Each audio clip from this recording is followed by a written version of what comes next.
All right, we are back. Season 2. I'm so excited. Like, I had to take a couple months off from the podcast to, just enjoy summer and just relax and enjoy some time to myself. But I'm really excited to get back into it. And I'm really excited to introduce you guys to my guest today. This is Beverly Leveque. She is a registered dietitian, and she has been working on the Callie Nutrition team for the past 6 months. Beverly, is that right? I started with you in April, so April, May, longer. June, July, August, September, October, November. Oh my gosh, that's 8 Right? months. That is crazy. And it's amazing to me how far you've come and I'll let you introduce yourself first, and then I'll explain a little bit more about you. Why don't we do that? Sure. I know I've learned so much from you, Callie. So, yep, I'm Beverly, and I've been a dietitian for, I don't know, it feels like half my life already. About 25 years, longer than that. And I started out in nutrition working with kids and families and working school districts. And I got a master's in wellness and health promotion. And from there, I kind of went a different track. I went to the highest level I could in my career and got burnt out. And so I started my own business for a while, selling women's fashions. It was really fun. But I always miss nutrition. So I was writing blogs. I created my own YouTube fitness channel. I was particularly interested in women's health and bladder health after having my 2 children and realizing that I was having incontinence here and there. And so all of that sort of led to meeting Callie and learning a ton about IC. IC was something I knew about sort of in the background because my mother had flirted around with incontinence, and was it something else? But anyway, here I am. Here you are. So much. Yeah, and that's what I was gonna say before I let you introduce yourself. It was like, you're someone coming into the interstitial cystitis community, really not knowing anything about it, right? Had you heard about it before we met each other? Briefly, and it was in my research with overactive bladder and incontinence that I came across it, but I did not have a lot of information. I knew it was similar in some ways with overactive bladder, the triggers, caffeine triggers, citrus, tomato triggers, but I didn't even realize, the depth of the elimination diet. All the supplements and vitamins, there's just so much. Mm-hmm.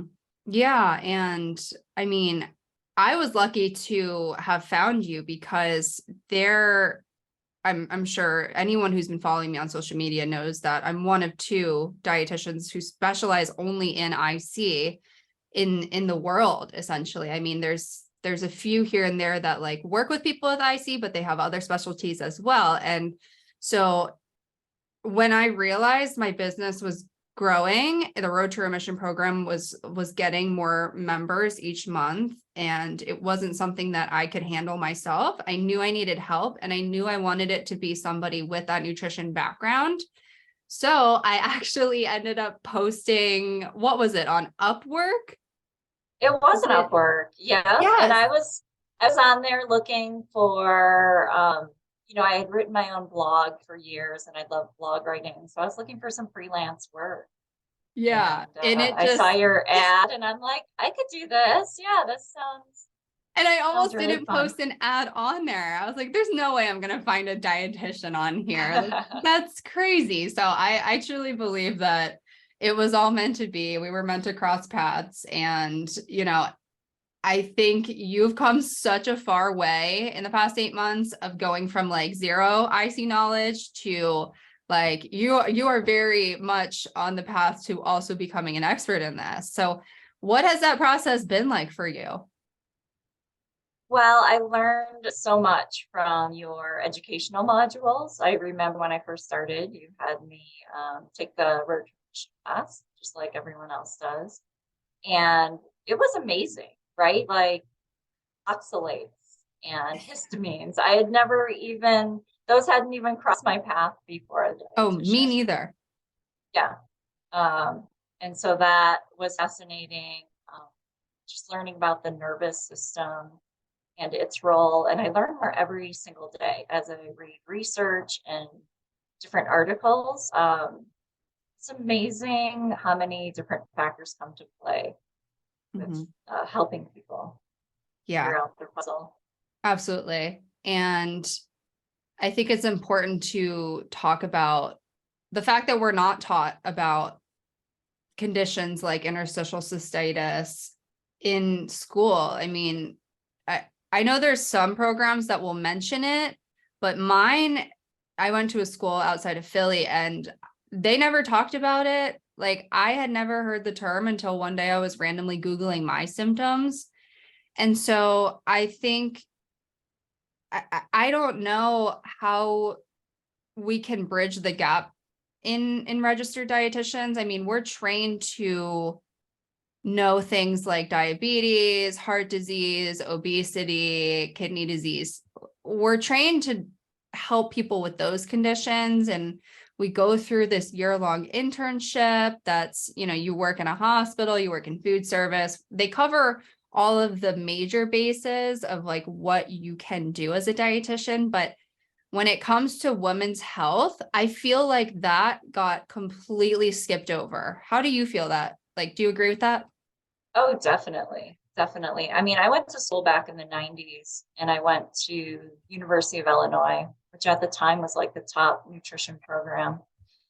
And I was really shocked because I grew up in a household where both my parents had an autoimmune disease. They were on various elimination diets. And I thought that's what nutrition was about.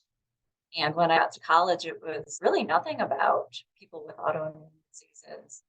And so I feel thankful for having that background growing up. But I had to do all my own research to figure out how to, help people with allergies or help people do these sort of phase out elimination diets. It's not part of the program. And Mhm. there's even no like continuing education about it. You Right. search for our continuing education credits. A lot of them are sponsored by big companies, and big companies aren't really interested. Yeah. And I think that's where in the next like year, you and I could probably collaborate on something like that to help educate dietitians. I just got an email this morning about, or not an email, it was a TikTok that I saw. It's a GI dietitian who is doing a like a master class type of thing for like bloating for dietitians. And I thought, okay, that's perfect. You can get continuing education credits. She gets paid, like it works out for everyone. And I think that's something that we can look into. And even going as far as educating physicians or pelvic floor physical therapists about diet for IC, I think could be really powerful and helpful for the IC community. Definitely. Yeah. Yeah. And I know a lot of people in the IC community who are struggling with the diet piece, they want to go through, if they want to see a dietitian, they obviously want to try to see one that is in network with their insurance.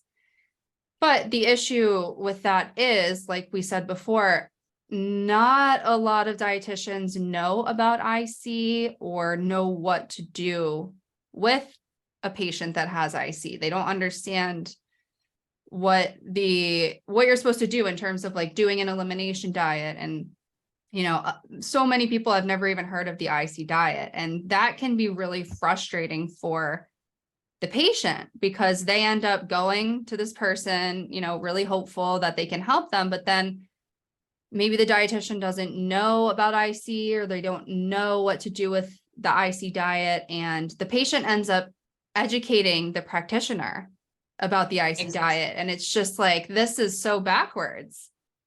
Definitely. And I see as well with myself that I would take the person, okay, well, bring me your diet and I'll help you. But there's so many nuances that I would miss as just a regular practicing dietitian that had no background in IC. I would miss all the supplements that could help. I would miss the nervous system components. I would miss so much in that, and it would be a disservice to the client. Exactly. I completely agree. And I think that's where it's difficult, because people want to see a practitioner that will be covered by their insurance, but it doesn't always work out like that. And I don't know where I was going with that thought. I'm having a brain fart.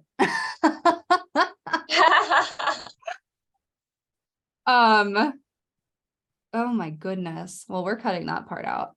That's fine. Now I'm distracted by your dog. Sorry. Little mid-session break here. Oh my gosh. I completely lost that thought. I had something really good to say. Right. We were talking about going to see just dietitian covered by insurance, and they might not be able to, that you would be the person educating the practitioner instead of the other way around. Yes. Okay. All right. We're jumping back in. Okay.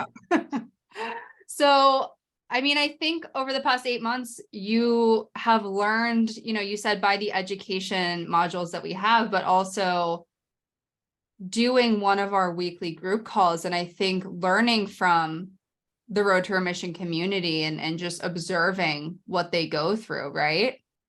Oh my gosh, I've learned so much from the people in the Road to Remission program. Especially, you have this diet plan that works for most people, but everyone's got something different.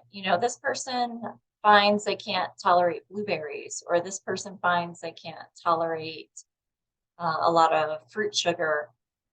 There's just so many different nuances, and to be able to navigate that on your own would be next to impossible. Yeah. And so it's really helpful to have that group and have a dietitian there helping you sort of not go down the Google rabbit hole of research on your own. Yeah. I remember back when I was a freshman in college trying to do my own elimination diet. I had just switched my major to nutrition, and I absolutely botched the elimination diet. It was a disaster. It took like 4 times the amount of time it should have taken me. Like, it was so difficult. And so I completely agree with you. Like, I had some background knowledge on nutrition, but it just was so incredibly difficult. And, anyone who's able to do that on their own without a nutrition or any sort of background with that, like, I give them major props for pulling it off, because it's just very complex. And like you said, everyone has their own unique triggers. And that's something that I feel like a broken record saying. I'm always saying it on all my social media accounts. The diet for IC is not a one size fits all solution. That's why in Road to Remission, we talk to each person and go through their past medical history. If someone has a history of like kidney stones or vulvodynia, we might look at doing a low oxalate diet. Or if they have environmental allergies or issues with hormones, maybe low histamine would be the way to go. But it's just so individualized. And then you also throw in people who have a history of an eating disorder, and that just complicates things. And you need to be very careful, because if you don't do the elimination diet correctly, you can risk losing weight. You can risk developing nutrient deficiencies. You can risk developing a very unhealthy relationship with food. So getting a lot of that food fear. I mean, we see that in our clients a pretty good amount. Would you agree? I agree, definitely. And you need the support. Like the elimination diet's hard. You're working hard. I mean, it's stressful. And so just having someone reaching out to you, like, how are things going? Having that group morale to say you can do it, people cheering you on every week. Like, I made it through all 3 weeks of the elimination diet, and just they've been through it, and they know how hard it is. And Right. so that part's vital as well. Yeah. I love Wednesdays because we do Wednesday wins, and everyone's wins are so amazing. It's like, I drank a glass of wine last night, or one of our clients was just saying at our call last night, I just ate a piece of pizza last week and nothing happened. And it's just like so amazing to see these little wins, or even non-food wins, like being able to go maybe on a date and not have to pee the whole time, or not stressing out about, going out to eat. It's really cool to see. And it's so interesting because there will be people who don't want to share their wins because we've been suffering for so long. And then if you have a good stretch of days where you're not having symptoms, or everything's minimized, you're like, this is weird. Is this like, when is this gonna end? You're in that weird space. And you don't want to like verbalize it because you're afraid to jinx it. I think that's something. Exactly.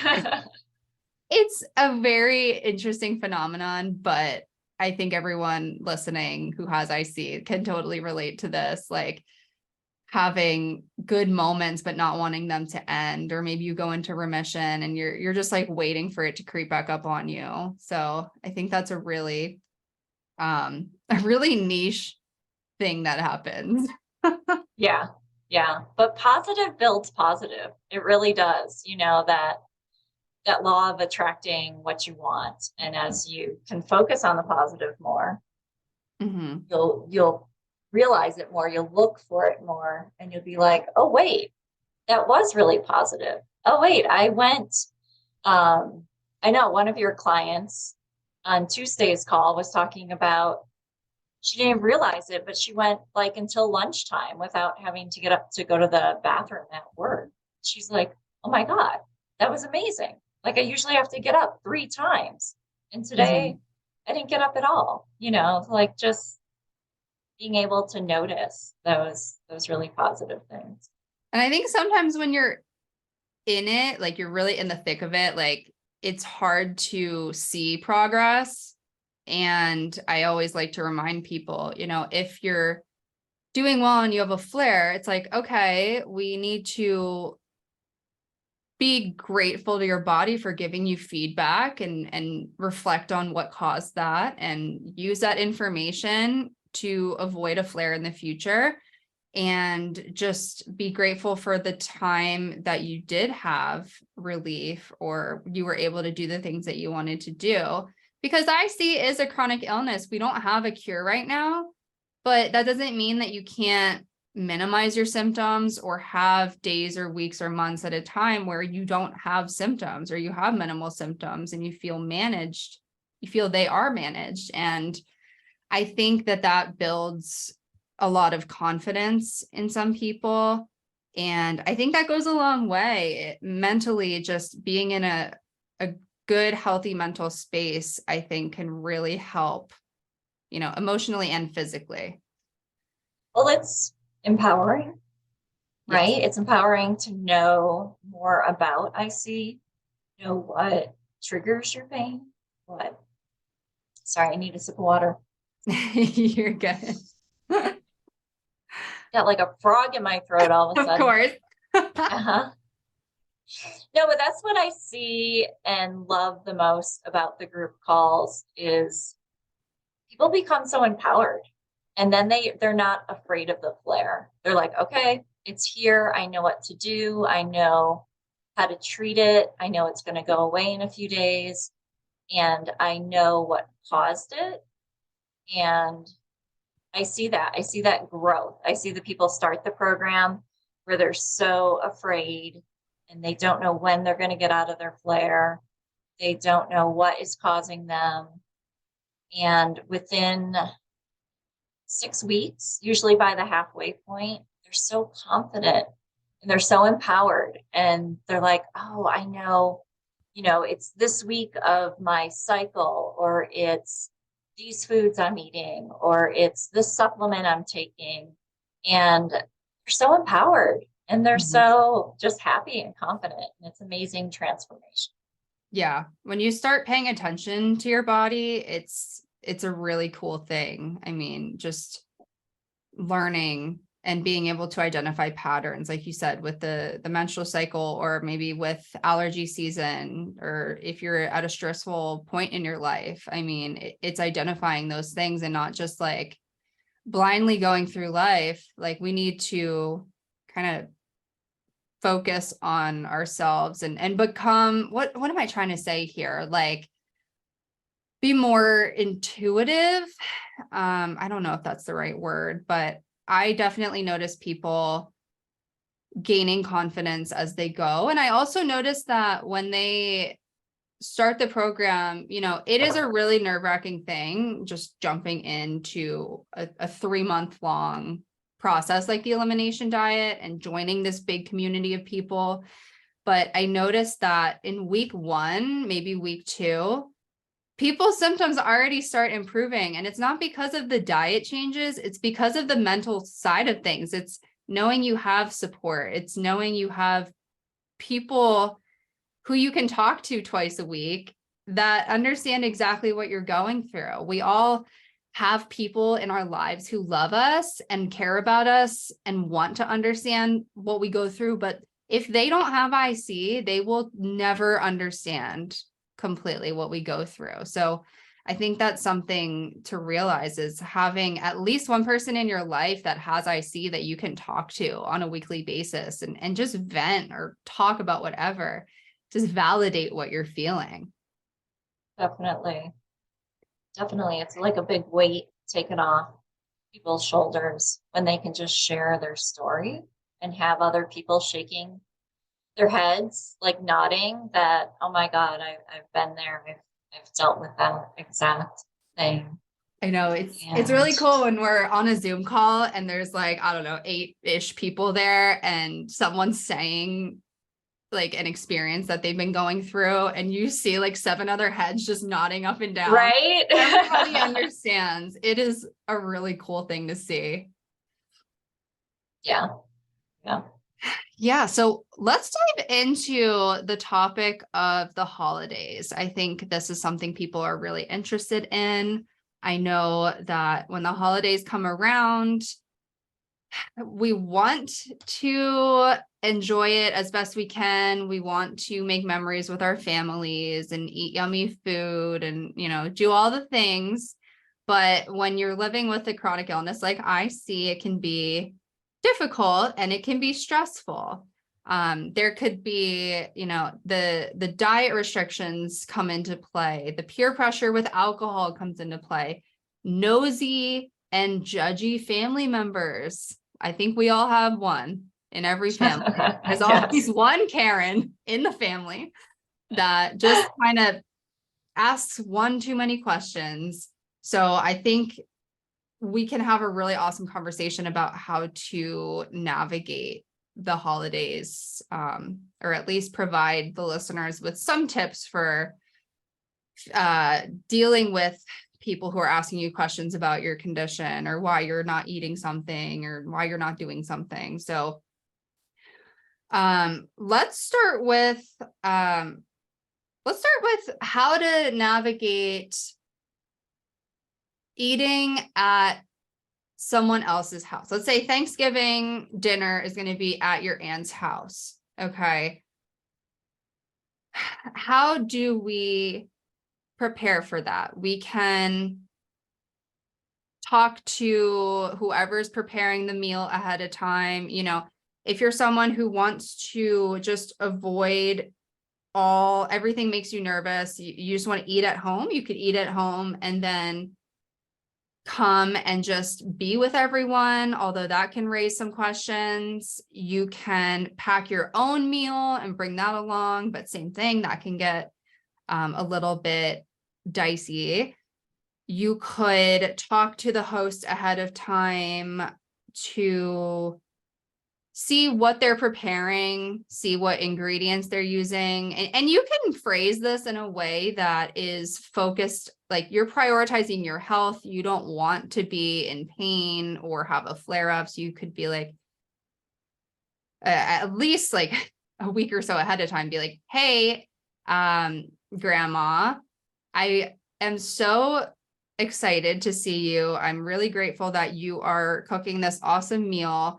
I am going through some health stuff right now and I have some diet restrictions. So I was just wondering, what do you plan on making? Is there something that I can bring for everyone that is, safe for me, but everyone else can enjoy? Like, can we talk about that? And I think approaching it in a way of gratitude and complimenting and talking about your excitement is a really great way to start that conversation off. What do you think? I like that idea.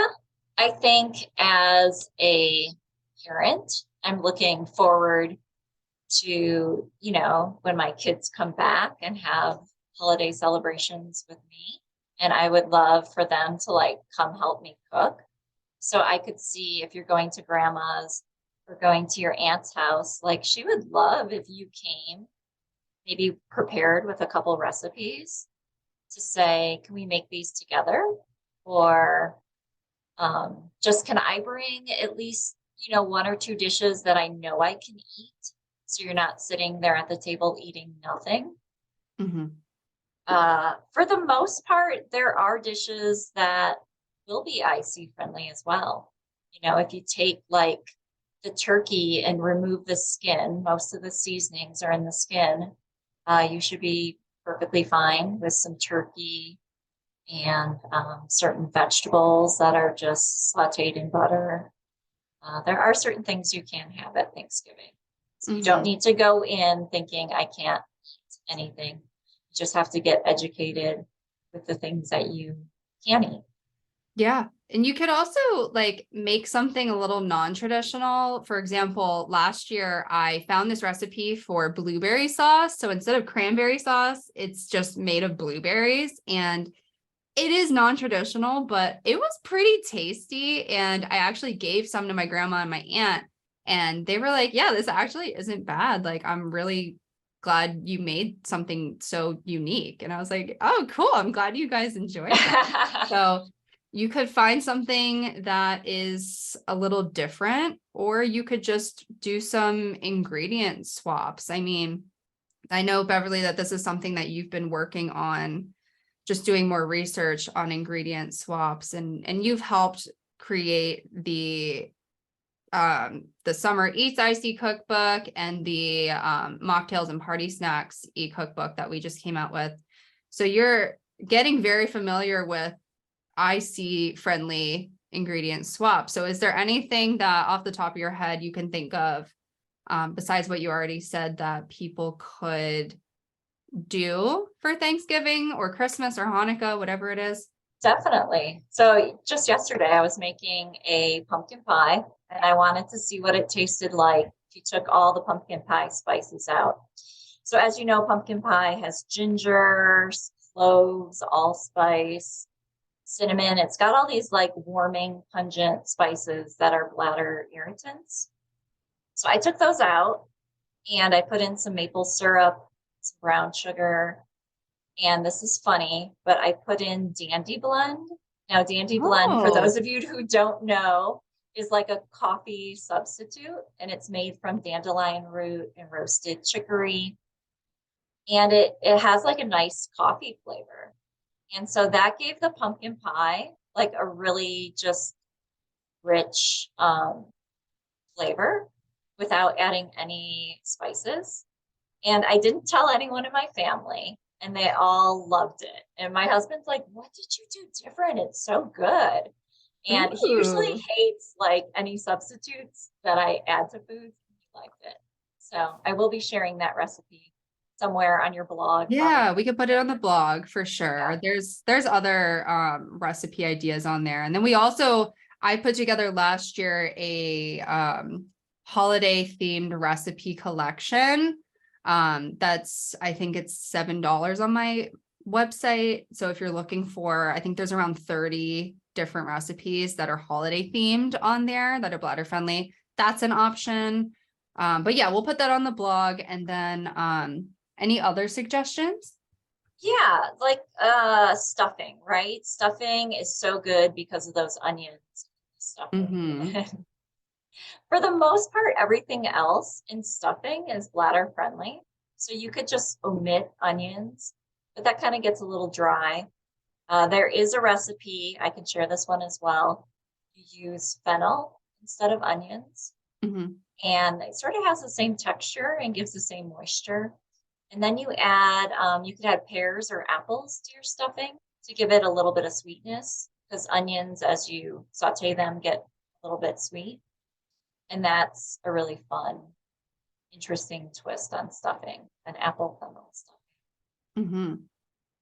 So other things, people get caught up in like the green bean casserole or other casseroles because they have soup mixes. And you can make your own white sauce very easily.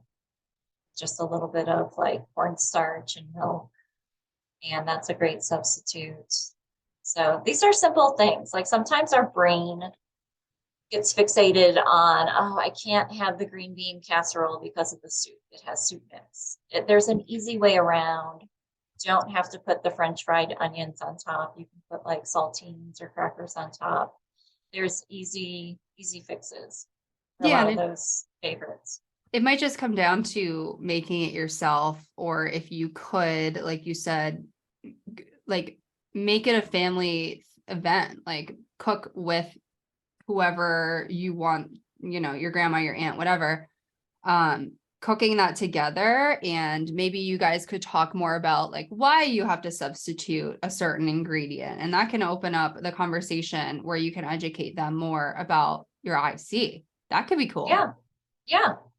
That We could be love very that. cool. I mean, holidays, right? They're centered around food and getting together, but in reality, like you just want to create a bond with your family. Mhm. And so making it less about the dinner or the presents and more about that bond you have with family members Mhm. and getting together to help them and teach them a little bit more about your diet that you're on. They might open up with a chronic illness that they have that you don't know about. Right. I always say, once you start opening up to people in your life about IC, you usually find at least one person right away that you had no idea had it, but it's like you never would have known if you didn't bring it up. So Yeah. that's a really cool thing to bond over. So let's dive into the topic of those questions people might get, like those conversations about IC or food restrictions that could come up. And I think that this is a source of stress for a lot of people going into the holidays. Like, oh, my family is so like they really like to drink alcohol around the holidays. And if I don't drink alcohol, they're going to give me crap for it, or they're going to think something's wrong with me. And I think in our heads, it's just a really big source of stress. And I think the key to this is preparing ahead of time. It might sound silly, but sitting down, writing out some questions that you could anticipate your family asking and thinking of ways you could respond to them. And I just want to point out, you don't owe anyone an explanation for anything. So if you're at a place where you're not comfortable sharing anything, that's okay. There are ways to say that nicely. There are also ways to say, like, I don't want to talk about this right now. Like, can we schedule another time to talk about it? I'm really just trying to enjoy family time today. So I think there's ways to say things in a nice and respectful way. But I also think that preparing for that can help you feel more confident, can help decrease stress ahead of time. So that would be probably my biggest tip, is to prepare for those questions. What do you suggest, like preparation wise? I know you said writing them down. Writing them down, I think. Do you role play with like your friend? You could, okay, you be grandma and you could do that. I personally would not. It would make me cringe. Any type of role play just makes me cringe. But I know there's lots of people out there that would be down to do this. And I think it could be really cool with a spouse or your kid, whatever. That's one thing you could do. If you want to not have this conversation that day, but you know that one of these people that are going to be at the party or event are going to ask certain questions, like you could send them a text, an email, you could call them, you could have a conversation with them beforehand and be like, hey, just so you know, I am going through some stuff with my health. I really just want to enjoy the holidays and would appreciate if you could respect that I don't want to talk about this at the party. Like, does that make sense? Yeah. Oh yeah. That could perfect. be, yeah. That's giving no information that you don't really want to give, just I have issues with my health. None of anybody's business, but you may see, that I'm not having a beer with everyone, or I'm not eating everything on the table, but these are things I need to do so I can feel good. Yeah. I think it's reflecting on what you're comfortable with, setting boundaries with yourself, respecting those boundaries. And if you need to set boundaries with other people, that can be really helpful as well. I think as people, I think a lot of us with IC are big people pleasers. I am a huge people pleaser. I'm a perfectionist. Like, I just want everyone to love me all the time. And this can cause you to want to participate in things so that you don't miss out. And it could cause you to eat the food everyone else is eating, even though there are, triggers in there, just to make other people happy or to avoid making other people uncomfortable, when really we need to prioritize ourselves, put ourselves first, realize that if you don't want to eat something, you shouldn't eat that to make someone else, not to make someone else comfortable. I mean, we're the ones that are suffering on a daily basis. We're the ones that are always uncomfortable. I say this a lot, but you have to remember that if you're making someone else uncomfortable for a minute or 30 seconds, like that's really not that bad. And if they're uncomfortable, that's a reflection on them. I think that kind of mentality or mindset can be good to move through the holidays with, so that you're not being put in uncomfortable situations where you feel peer pressured to eat something, drink something, whatever it may be, have an uncomfortable conversation. So those are some of my biggest tips going into the holidays. I like that you brought up the people pleasing. My husband and I were just talking about this with the holidays.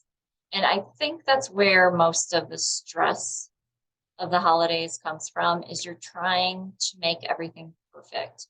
The perfect presents, the perfect tree, the perfect house, the perfect everything clean. And it's just a myth. There's no perfection in life. You could try and try and try, and that one person in your family is going to find the one thing you didn't do perfectly. Mm-hmm. So yes, if there's a way to drop that mindset of perfection and relax and enjoy the holidays for just connecting with people, just being in that relaxed state where you can have awesome conversations. And who cares if there's dust bunnies under your tree, or everyone got gift cards because you're just too tired to do the shopping. Those things don't matter in the long run. So yes, wrapping your head around just a different mindset during the holidays. Yeah. And remembering that if your family and friends really love you, which I'm sure they do, they will not want you to do anything that will give you pain or put you into a flare. Like they wouldn't intentionally want you to do that.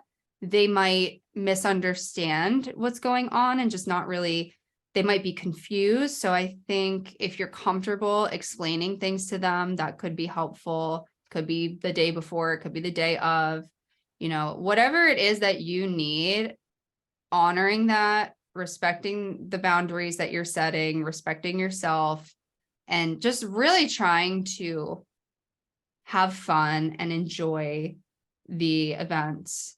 Even, I think prioritizing yourself also means giving yourself permission to go home early, or if you have 2 meals that day, if your family is all in town and there's 2 meals, like skip one of them. Like give yourself permission to take care of your body.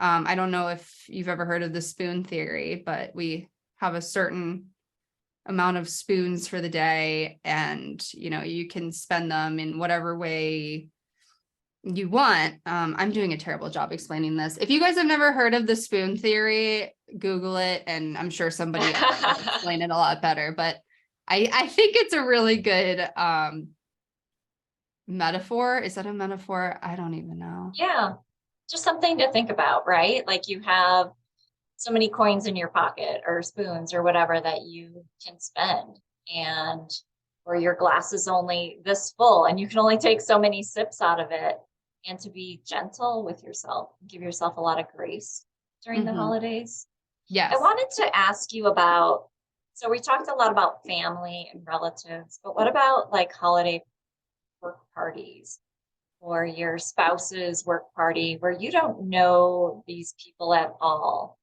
So you're in a situation where you don't know people and they're asking you, oh, why aren't you having a drink? Are you pregnant? Are you, they're going to Yes. kind of come at you with certain things.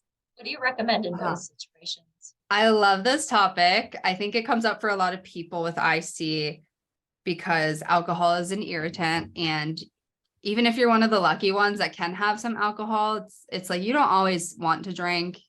There's other consequences of drinking where you can have a hangover the next day. You could just, get really dehydrated or whatever. So it depends what you want to do. If you're someone who is in an elimination diet, you can test alcohol and you could find, okay, white wine's okay, red wine's not okay, beer's okay, vodka's not, whatever. You could find out that you are sensitive to wine, but you could take it with pre-leaf and that makes it okay. So knowing your limits, I think, is a really good place to start. If you're someone who can't tolerate alcohol or you just don't want to drink alcohol, there's a few things that you could do. So you could just order a water. You could order, I don't think they have really any like coconut water or anything, but I mean, you could always bring a coconut water, or you could pack, I don't know, blueberry juice, pear juice. That might be a little weird, but you could You do could that. make a mocktail from the mocktail You could cookbook make a and mocktail. bring Yes. that with. If possible, you could do that. That's not always possible. You could ask the bartender to give you a fancy glass, and maybe I was just saying this to someone on our group call last night, like you could bring a little thing of like food dye and you could just like do one little drop of it and it could make your water look like alcohol if you want to give the illusion that you are drinking or just having something in your hand. That could be one thing you could do. You could also be honest with people.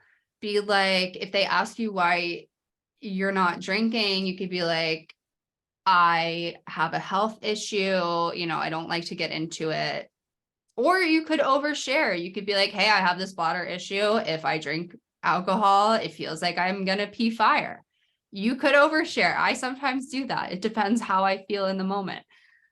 So I think it's also important to realize that some people might be going through their own stuff where maybe they see you're not drinking and then they get insecure and they're like, oh, do I look like I have a problem? Like they could be projecting onto you. It could be a variety of things. And it drives me crazy when people will be like, oh, are you pregnant? Or like, no, I think None of your you're, business. Yeah. yeah, exactly. It isn't any of anyone's business. So it really depends what strategy you want to take here. Definitely. And maybe have a game plan with your partner or your spouse or whoever you're going to the party with, that you have an out. Like if you don't want to stay there, that there's no hard feelings, and you have some sort of out. Maybe you drive separately or take an Uber home or something like that, but you have an out to Yeah. know that you don't have to stay for the whole party. Right.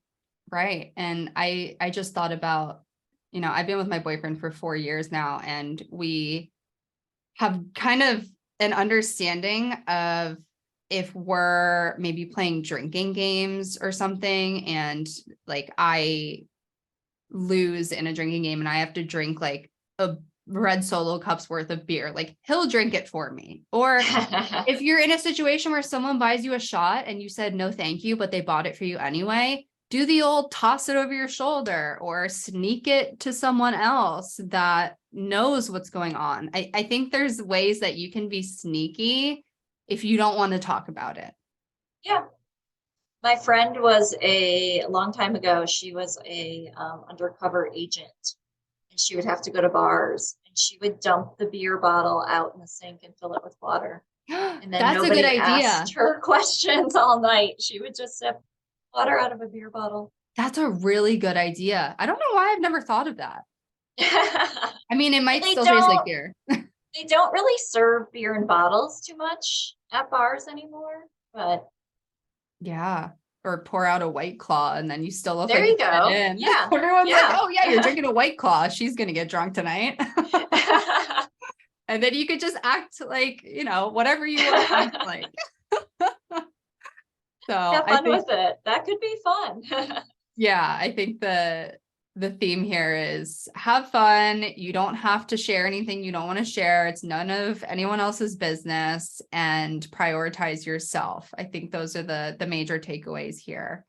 If anybody is listening to this and is really stressing about the holidays and just wants more of what we're talking about and more tips and tricks for navigating the holidays, or, some opportunities for role play or examples of what you can say to certain questions, I created an entire masterclass on navigating the holidays with IC.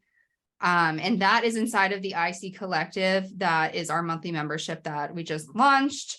So that's an opportunity to learn more and connect with other IC warriors all around the world, and also do a weekly Q&A with me. So that is going to be linked in the show notes. But Beverly, is there anything else that we forgot to talk about, or anything that you want to mention going into the holidays?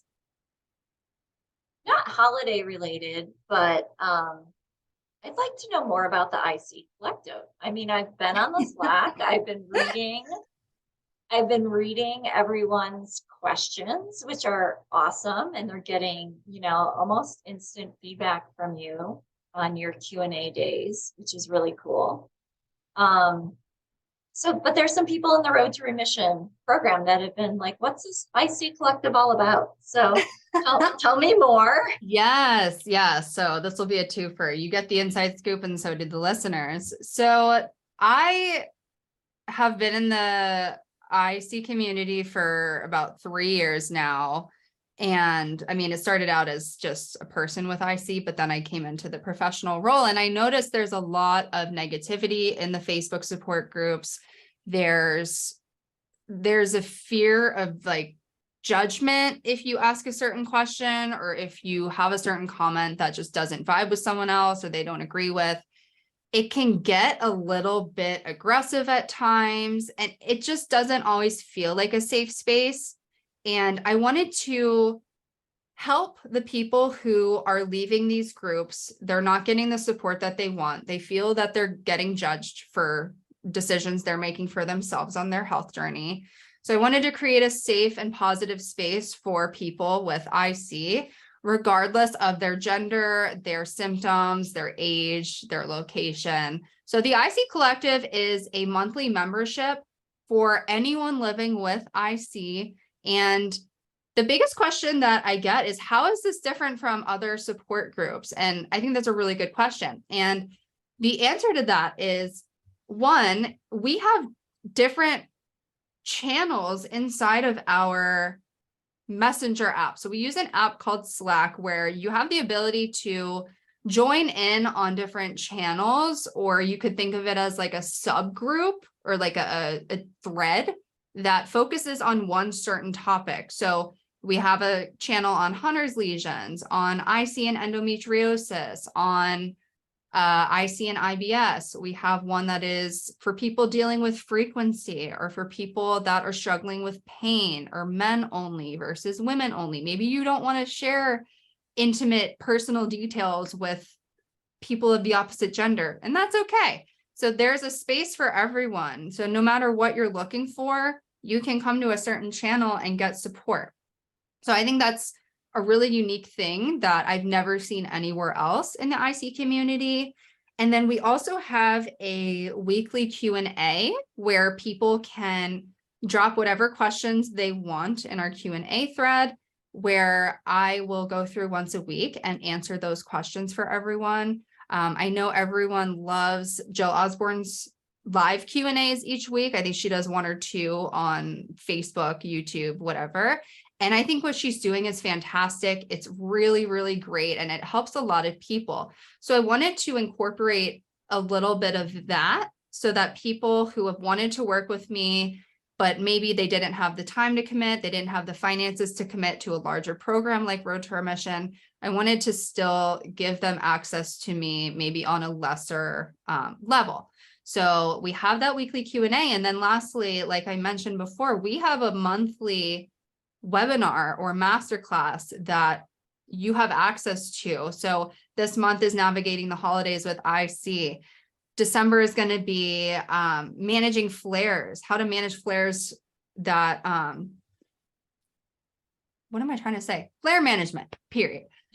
January's is going to be supplements for IC. So we're going to go through different topics where you can learn more about IC or a topic related to IC. And classes aren't only going to be taught by me. I'm also going to bring in guest speakers who can talk about whatever they're an expert in. So that is still in the works. You and I were even talking about maybe you doing a guest class, so we can definitely talk more about that. But that is all going to be on demand. People can listen on their own time, at their own pace. They can go back. We have an online portal so they can access it at any time. So there's a lot of connections being made, there's support, and there are learning opportunities. So that, in a 5-minute explanation, is the IC Collective. And it's going to be a month-to-month thing. And I'm offering it for $37 to the first 25 people that join us. Wow, that's an amazing price for everything that people are getting. And I noticed on there, people from all over the world. Yes, we have someone from, very cool. We have someone from New Zealand. We have someone from Ukraine, which is so cool given the state of emergency that they're in right now. Yes. Like, it's so cool to have a space to connect people from all walks of life. Yeah, and I haven't seen any men on there yet, but I'm hoping that We're going to we get some men some in there. different, yeah, some different genders in there. And it's a great idea. I really like it. I like a private place that people feel comfortable sharing. Yeah. There's just so many, yeah, negative people trolling certain groups. And all it takes is one negative comment to like totally take your life on a downturn or make you not want to share again. Yeah. So Absolutely. I completely agree with you. Okay, well, let's wrap this up. Before we finish this, I just wanted to say I am doing something really epic for Black Friday. So if you're listening and you want to learn more about that, just send me a DM on Instagram with the phrase Black Friday, and I can give you those details before I announce them publicly. So that is all I wanted to say. Beverly, thank you so much for coming on. I think this is something that has been a long time coming, but I think you're finally, you're really blossoming into the IC expert that I'm really proud of you for becoming. So thanks so much for coming on and talking about the holidays with me.